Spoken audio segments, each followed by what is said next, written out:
Ciao a tutti e benvenuti o bentornati sul mio canale Mitologia per sognare. Io sono Salva e oggi voglio raccontarvi la storia di uno dei personaggi più controversi della mitologia greca. Sto parlando di un personaggio che non era famoso per la sua bellezza o per la sua capacità con le armi. Sto parlando di un personaggio che invece era conosciuto per la sua capacità di predire il futuro, ma di non essere mai creduta, ovvero Cassandra. Ma adesso mettetevi comodi perché la sua storia sta per incominciare.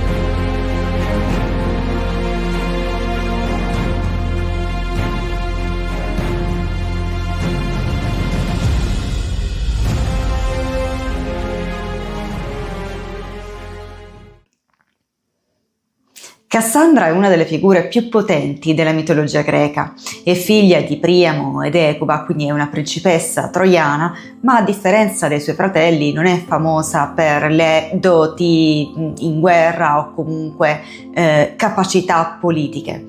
Cassandra è famosa per la sua arte divinatoria, un'arte che però diventa anche fonte di maledizione per la ragazza. La ragazza è in grado infatti di vedere il futuro, di vedere quello che succederà, senza però mai essere creduta, e questa sua condizione diventa anche per lei fonte di dispiacere e isolamento. Ma come riceve Cassandra questo dono e perché è così maledetto? Vediamo insieme la sua storia. Ci sono diverse versioni del mito di Cassandra e di come abbia ricevuto le arti divinatorie. Secondo un primo mito ci troviamo al compleanno di Priamo, il re di Troia, il quale compleanno viene festeggiato all'interno del tempio di Apollo, e Cassandra, insieme ad altri due fratelli, si trova all'interno di questo tempio e sta giocando, ed a un certo punto della serata questi sono stanchi e si addormentano all'interno del tempio. Vengono poi dimenticati da Ecuba e Priamo, che tornano a casa lasciando i bambini nel tempio. Il giorno seguente Ecuba si reca al tempio per prendere i suoi bambini che aveva accidentalmente, diciamo così, abbandonato all'interno del tempio, e vede che ci sono due serpenti che stanno leccando le orecchie dei bambini per purificarli. A quel punto Ecuba urla e questi serpenti scappano, e da quel momento in poi Ecuba e il suo fratello gemello avranno arti divinatorie, ovvero prediranno il futuro. Secondo un altro mito invece, che è quello più comune, quello più seguito nella mitologia greca, Cassandra era una fanciulla molto molto carina, della quale Apollo, il dio Apollo, si era innamorato perdutamente, ma Cassandra non ne voleva sapere di Apollo, come spesso accade nei miti di Apollo, poverino abbastanza sfigato in amore, diremmo. E praticamente Cassandra appunto rifiuta Apollo, ma Apollo, per cercare di vincere l'amore della ragazza, decide di dirle che gli avrebbe insegnato le arti divinatorie qualora lei l'avesse accettato, appunto. E Cassandra gli dice di sì, gli dice che avrebbe appunto accettato l'amore del dio a seguito dell'insegnamento delle arti divinatorie. Ma quando Cassandra riceve il dono, rifiuta amaramente Apollo, il quale, adirato, le sputa sulle labbra, e da quel momento in poi questo dono dell'arte divinatoria diviene per lei una punizione, perché lei potrà predire il futuro, sapere quello che accadrà, ma senza mai essere creduta.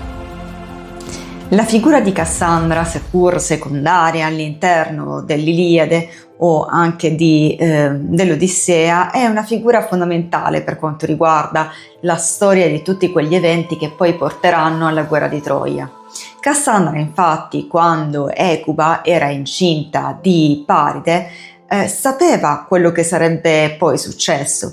Infatti, quando Ecuba sogna di partorire una fiamma che arde prepotentemente, Cassandra fu la prima a predire ad Ecuba che in realtà si trattava di Paride, suo figlio, che avrebbe portato alla distruzione della città.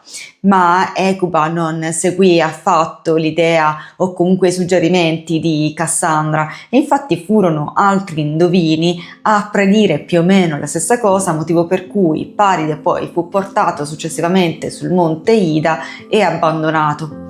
Ma Paride non morì, e quando tornò a Troia per duellare con i suoi fratelli per riportare sul monte Ida il toro a lui sacro, lei dirà ai suoi fratelli e anche ai sovrani di Troia che si tratta di Paride, quel ragazzo che da bambino era stato abbandonato sul monte Ida e che appunto avrebbe portato alla distruzione della città. Ma i genitori, appunto Ecuba e Priamo, non seguirono i suggerimenti di Cassandra e riportarono Paride a corte, e quindi tornò ad essere principe dei Troiani. Quindi Paride rimane a corte, rimane tra i principi troiani insieme anche ad Ettore. E quando Paride sta per salpare alla volta di Sparta, Cassandra sa esattamente quello che sta per succedere e infatti cerca disperatamente di trattenere Paride, il quale però, anche con l'aiuto di Afrodite, va a Sparta, e quando li vede tornare insieme Paride ed Elena sa già che la distruzione è vicina. E durante la guerra di Troia le sue visioni diventeranno sempre più frequenti, sa già quale eroe perirà e come andranno a finire le cose, sa anche e predice la morte di Ettore, ma nessuno appunto la segue. Arriviamo adesso ad un momento importantissimo, il momento in cui Troia viene presa. E ci troviamo nel momento in cui gli Achei hanno fatto finta di abbandonare Troia, lasciando sulla spiaggia solamente un enorme cavallo di legno. E questo episodio del cavallo di Troia verrà descritto in un'opera successiva all'Iliade dell'Odissea, ovvero nell'Eneide di Virgilio. E Cassandra sarà la prima ad incitare i troiani a distruggere questo cavallo, perché appunto sostiene che all'interno del cavallo stesso ci siano degli eroi achei pronti ad entrare nella città e a distruggerla.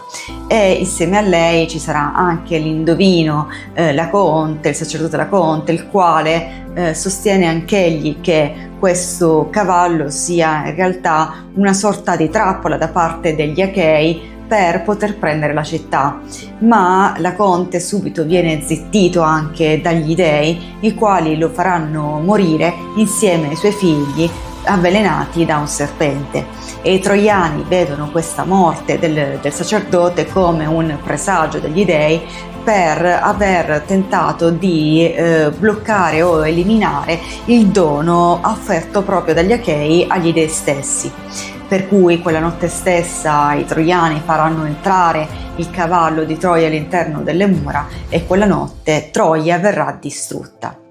In questa occasione Cassandra, che comunque già sapeva quello che sarebbe successo, tenta di nascondersi all'interno del tempio di Atena, ma l'aiuto richiesto dalla ragazza nei confronti della dea viene negato, e anzi Cassandra verrà trovata all'interno di questo tempio e verrà addirittura presa da Aiace, il quale si approfitterà anche di lei all'interno del tempio. E questa scena non ci fa altro che dimostrare quanto anche gli dei o comunque la sacralità venga compromessa durante la guerra. A seguito della guerra e a seguito della distruzione della città, Cassandra verrà presa come prigioniera per gli Achei e diventerà schiava di Agamennone, il re di Micene. Una volta arrivati a Micene, Cassandra sa quello che succederà, Predice infatti la morte di Agamennone per mano di Clitennestra, sua moglie, la quale non ha mai perdonato suo marito per il sacrificio di loro figlia Ifigenia, e sa che anche lei stessa morirà. Quindi Cassandra muore consapevole del proprio destino, senza poter far nulla fino all'ultimo momento.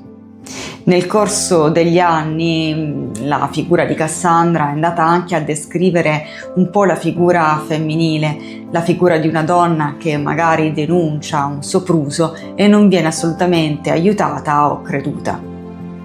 Amici, il video di oggi termina qua, lasciatemi un commento e fatemi sapere se conoscevate già la storia di Cassandra, e intanto io vi invito a mettere un like ed iscrivervi al canale per supportare il mio lavoro, e noi ci vediamo al prossimo video. Ciao!